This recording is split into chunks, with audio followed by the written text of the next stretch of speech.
welcoming you all to Walk by Faith podcast. This is me, a little daughter of Jesus Christ. So, how are you all guys doing? Hoping and praying that you're doing so good. Miracle. It sounds so great, right? Have you ever experienced or seen any miracle in your life? I hope you all would. If not, one day you will be. In fact, I am living in my miracle, God's answered prayer and His blessings. So, you can ask, what are the miracles that God has done for you or any other people? You know what? There are so much of miracles in the Bible, even in every one of our lives. And let me share you what God has done in my life as a miracle, as a breakthrough at the end of this episode. In this episode, we are going to dive deep into God's beautiful miracles.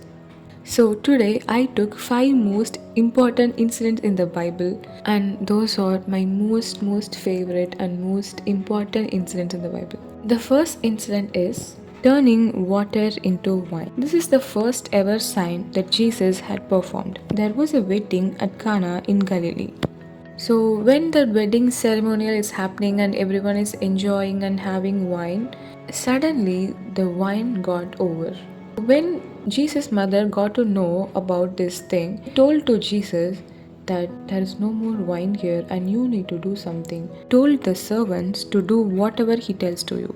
Jesus obeyed his mother's command and told the servants to take 6 stone jars, each holds from 80 to 120 liters, and fill the jar with water. So the servants did whatever Jesus said, and Jesus told, "Now draw some out and take it to the master of the banquet." The servant did the same.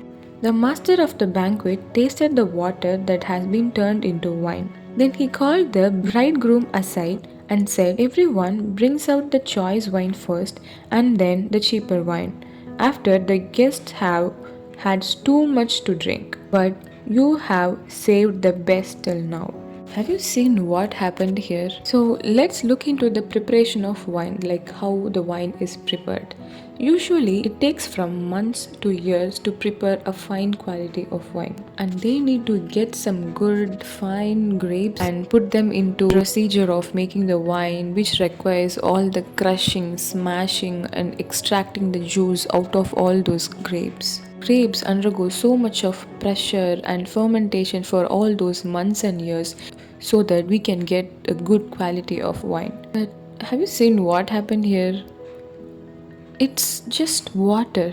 He just turned water into wine. Usually in ancient times, people prepare this wine within few months. But here Jesus turned fine premium quality of wine because Master said you have served the best for later. So Jesus prepared this much of premium quality wine in just a fraction of a second, just with water. So what he is telling is he can change any situation of your life in just a moment, just a second. As I said, the grapes that should go through all those pressure, crushing and extraction, all these struggles so that we can get a good quality of wine. If he turned water into a premium quality wine which needed to be fermented for months and years, he can change your situation in any moment, in any second. That situation may require so much of works, pressure, crushing, extraction, all those stuff, but God just need a second to change your situation. As it is said in 2 Peter chapter 3 and verse 8, "Do not forget this one thing, dear friends. With the Lord, a day is like 1,000 years, and 1,000 years are like a day." The Lord is not slow in keeping His promise, as some understand slowness.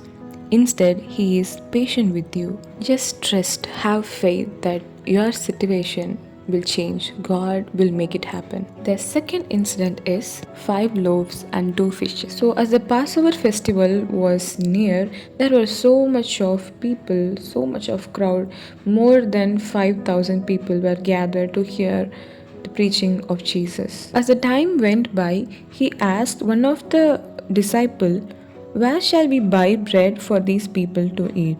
One of his disciples gathered from a boy, which was 5 small barley loaves and 2 small fishes. He just gave it to Jesus and asked, "How far will they go among so many?" But Jesus said, "Make the people sit down in groups." Then Jesus took the loaves and gave thanks to God and distributed to those who were seated as much as they wanted. He did the same with the fishes. And also he told the disciples to gather the pieces that are left over, let nothing be wasted. And you know what happened after this? The leftover, you would be thinking like it's just 5 loaves and 2 fishes, and they're going to feed 5,000 people, and is there going to be any leftover? Are you questioning this? You know how much leftover they gathered? It was 12 baskets of leftovers. Can you imagine this? Just 5 loaves, 2 fishes, and Jesus fed more than 5,000 people, and there were 12 baskets of leftover. So, what God is teaching through this is, if you are in a situation that, God, I just have this 5 and 2, but I need to feed 5,000 plus, like how I'm going to do this? All you want to do is just surrender and submit that 5 and 2 to God. He will feed your 5,000. So, if you are going through any financial problems, like, God, I have just this little, but how I'm going to gather that much amount of money? But He's the God who multiplies, and also you will have the leftovers. So He will bless us with abundance. He will multiply all our sources, all our littles into numerous blessings. So if you ask, what is the 5 loaves and 2 fishes I need to surrender in my life, in my situation? All you need to do is just give your heart to Him. Give your obedience to Him. All He needs is that. Does He need any of your money, property, or assets, or any of your sacrificial things? No, He just needs your heart, your obedience toward His command. So if you do this, He will multiply your source with your obedience. Just do this. As it is said in 1 Corinthians chapter 2 and verse 9, no eyes has seen, no ear has heard, and no human mind has imagined what God has prepared for those who love Him. Just trust Him, trust His timing, that He will bless you immeasurably. The third one is the bleeding woman. This is my most favorite and one that is close to my heart. So there was a woman who had the issue of bleeding for 12 years that no doctors could treat. So she was suffering all her life with that bleeding disorder. As Jesus was performing so much of miracles like healing the ill, making the lame walk, making blind to see, making the dumb to talk, deaf to hear, all these stuffs, she just trusted that He could heal her. There was so much of crowd, and Jesus was going to heal a little girl. This bleeding woman tried to reach Jesus, but she couldn't. So she just trusted, if I just touched a single thread of His garment, I will be healed. No one said to her that, like, if you touch the thread of His garment, you will be healed. No one said that to her, but she just trusted, that she just had that strong faith. So when she tried to get through the crowd and tried to touch Jesus, she just suddenly pulled a thread from His garment, and she just fell down, and all on a sudden she just felt the bleeding has stopped. She could feel that she is free from the suffering. Jesus suddenly turned around because He felt the power went out His from body and asked, "Who touched me?" And the disciples said, "Jesus, it's so crowded. Like, why are you asking this question? Everyone touched you, right?" But Jesus said, "I felt power went out of me." So she just told, "It's me. I touched. I just thought, like, if I could touch the thread of your garment, I would heal." And It just happened.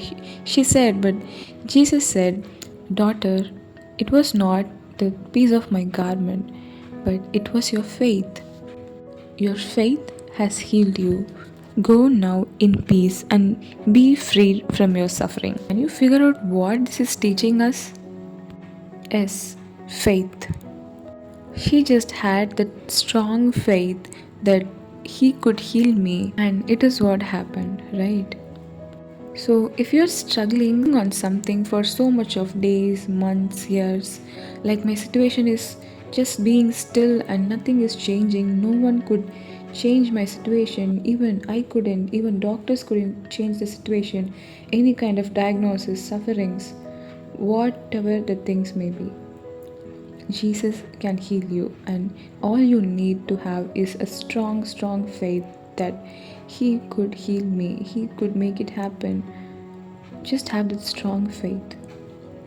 So, if you are in a hospital bed or suffering anything so long time, is there any healing for this? Will I get healed someday? Of course, you will.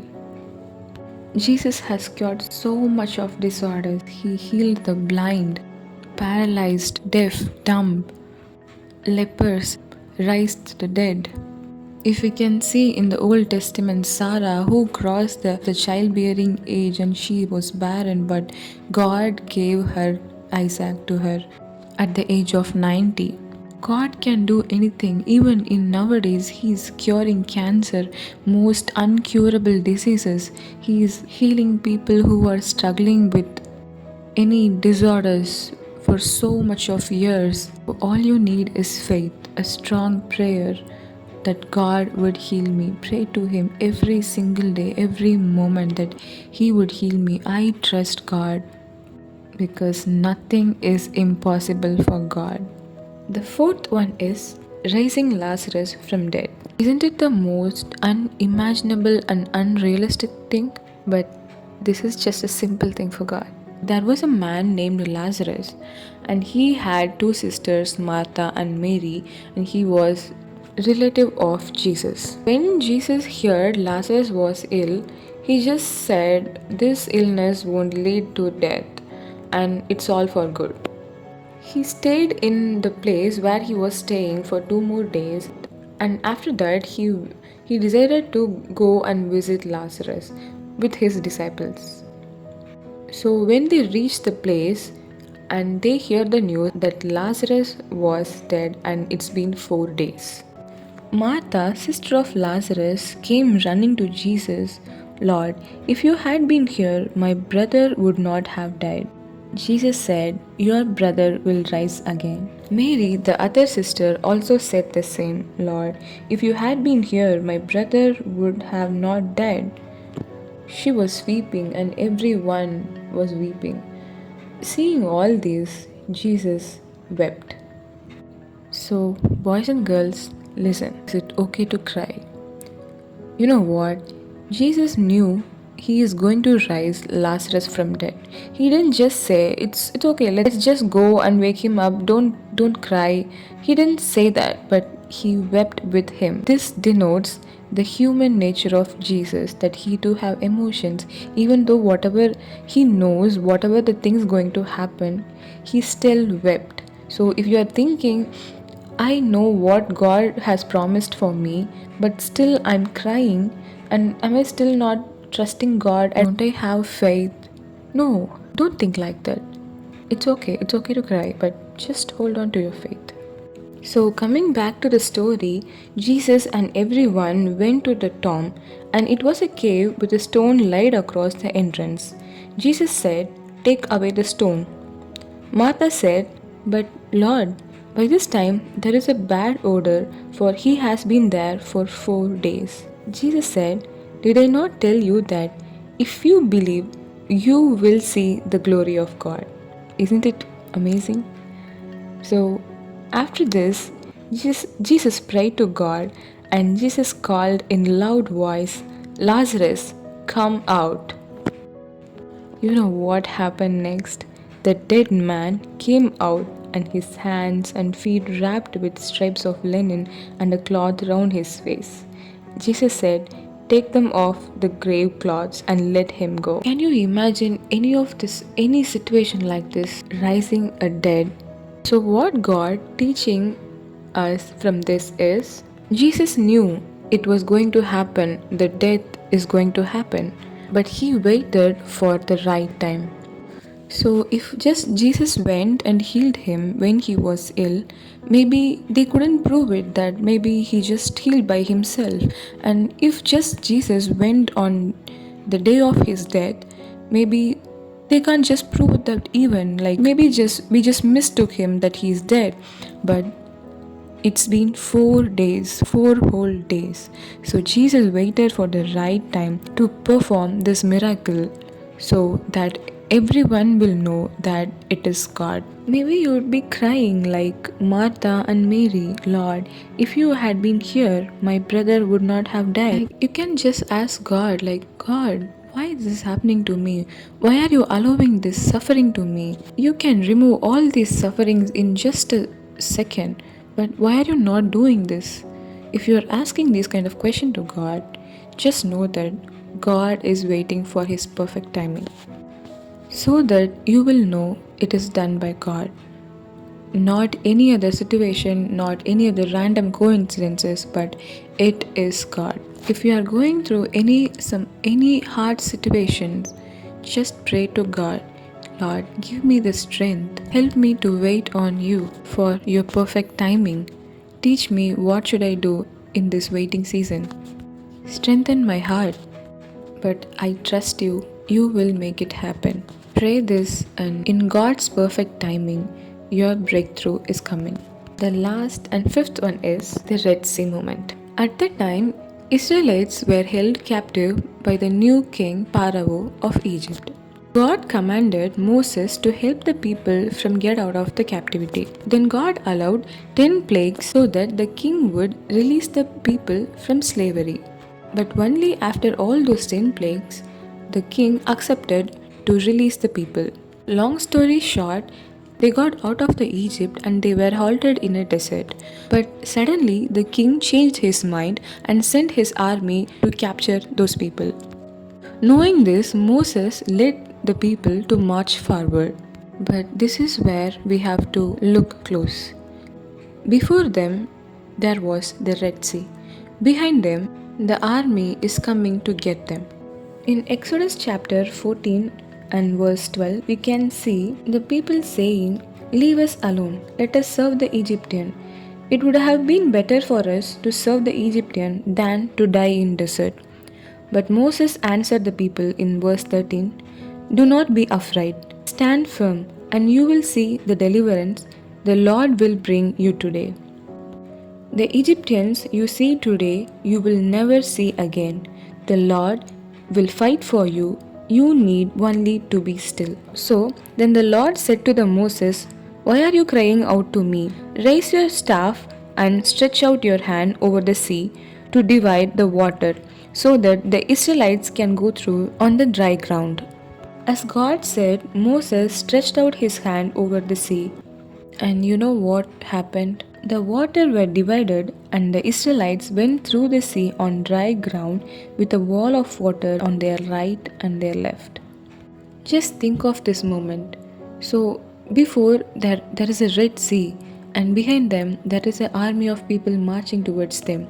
And we can't do anything in that situation. We got stuck between them. But God told, "Raise your staff and stretch out your hand over the sea." And immediately the Red Sea parted. How beautiful and unthinkable this moment is. What is God telling us about this incident? In your life, when you see there is no way to move forward and no way to go backward, I got so stuck in this moment right now. But where is God? Why are you being silent and why are you not answering me? You can ask all these questions to God. But when God says, "Raise your staff and stretch out your hand," all you need to do is obey. So when God told that command to Moses, he obeyed and did according to that. And you know what happened? The sea parted. So the problem that you're facing, in that you got stuck, will part. So God didn't remove that Red Sea. He just parted and made a way through it. In your life, when you see there is no way to move forward, just ask God and hold to Him tightly and just obey Him whatever He tells to you. He will, for sure, He will part your Red Sea and He will make you to walk through. If you are in any waiting season or got stuck in your life that you can't move forward, you can't do anything, God is telling to you is, do not be afraid. Stand firm and you will see the deliverance the Lord will bring you to you today. The Lord will fight for you and you need only to be still and just obey God. Your deliverance is coming. Your Red Sea moment is coming. You need to stand firm in your faith and be still and trust God. Hold on to Him so tightly. He will make a way. So, my story, I was waiting for a breakthrough at a point of my lifetime. I was thinking like it's going to happen. It's me. I did this work, so I'm gonna get this reward. But I kind of trusted God, but I took the pride when God blessed me. All on a sudden, I just went through a great fall. But by God's grace, I was holding to faith that God would make this happen. Everyone around me, my family, relatives, even everywhere, they were saying it is not possible that this thing in my life is not going to happen. But I strongly trusted God that He will make it happen. But I surrendered completely to Him that God, if this, I want this so badly, God, you know this is my will from my childhood, but please make it happen. But if it is not your will, please give me whatever your will is, but please strengthen my heart. I ask this. But all on a sudden, when there was a breakthrough, I was shocked. I was in shock. Like I didn't even expect that God would bless me with such thing that I didn't even expect it. You know what? All I had all those years, I just prayed a little stuffs like God, I want this, that. He heard every single thing. We may think just if you just pray, we may think that God is not hearing. If He is hearing, if He is seeing my cries, prayers, everything, but note this, He sees you. He hears your cries. He just bottle up all your tears. He just note on all your prayers. You know what He did? He just gave all the thing I asked and even more than I asked for. All I had is faith. There was no source of faith, but all I had is a strong faith, holding strong on God that He will make it happen. He will answer me at His right time. He did that at His right time and in His way that I know it is only God. To summarize this episode, first miracle, water to wine. He taught us He could change any situation of our life in a single second. Second one, 5 loaves and 2 fishes. He can multiply even little things that we have into abundant blessings. Third one, the bleeding woman. All we need is a strong faith that God will make it happen. Fourth, rising Lazarus from dead. So if there is a delay, there is a reason in that delay. So if that thing happened, you would know that it is fully God, but nothing else. Fifth one is the Red Sea moment.